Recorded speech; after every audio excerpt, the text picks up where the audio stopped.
անցնող Վազգեն Ոսկանյանի փաստաբանն է։ Պարոն Հարությունյան, այսօր վկայի հարցաքննություն էր հերթական։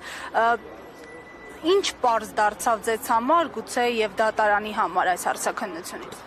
Տեսեք, այսօր մենք չհասցրեցինք մեկից ավելի մարդ լսենք, հարցաքննեցինք միայն վկա Ժիրայր Սեյֆիլյանին։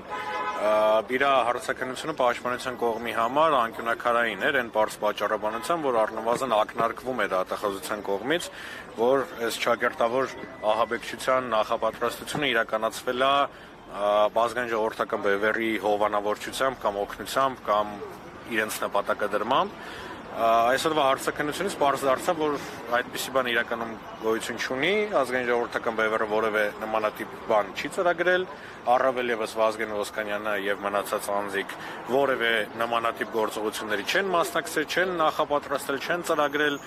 իսկ մեղադրանքը ըստ պարոն Սեյֆիլյանի անհեթեթ էր, ինչի հետ ես կհամաձայնվեմ։ Պաշտպանության կողմը դեռ քանի վկա ունի հարցաքննության համար։ Ես անձամբ միջնորդել էի 10 վկայի հարցաքննություն, իմ միջնորդած վկաներից հարցաքննված են այս պայմանությամբ 2-ը, բայց գործընկերներս եւս մի քանի հոգու միջնորդել էին, եթե ճիշտ եմ հիշում, ընդհանուր քանակը մոտավորապես 15 հոգու մասին էր խոսքը։ Եվ պարոն Հարությունյան, դատախազի կողմից բարբերաբար մատնանշում է մի թուղթ հյուսիսային տերևաթափ այս անվանումը կրող, ինչի մասին է ի վերջո այդ թուղթը եւ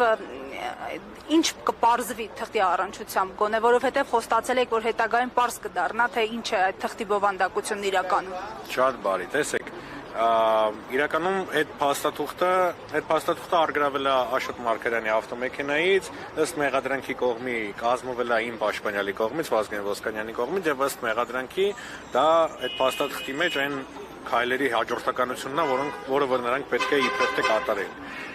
Բայց այսօրվա հարցաքննությունը նաեւ այդ փաստաթղթի տեսանկյունից էր կարևոր, որովհետեւ նույն այդ փաստաթղթի մեջ գրված է պայմանական գրված է ԱԺԲ ակտիվի գործադրում, օգտագործում եւ այլն, ինչին ի պատասխան պարոն Սեյֆիլյանը նշեց, որ ԱԺԲ ակտիվը չէր կարող որևէ ապօրինի գործողությունների ներգրավել,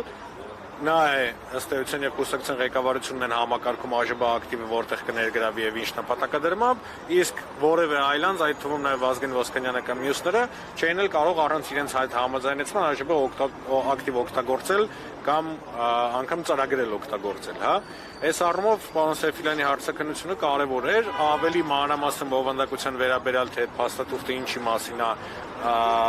ես այս պահին մեկնաբանություն չեմ կարող տալ, որովհետև դեռևս ունենք հետազոտման ենթակա ապացույցներ, որոնք որ ուղղակիորեն վերաբերելու են հենց դրան, այդ թվում նաև իմ պաշտպանյալի եւ Աշոտ Մարգարյանի հարցաքննությունները, նրանց ցուցմունքները վերաբերելու են նաև մեծապես դրան։ Շնորհակալ եմ։ Ձեզ էլ։ 168 թեմի հարգելի հետևողներ,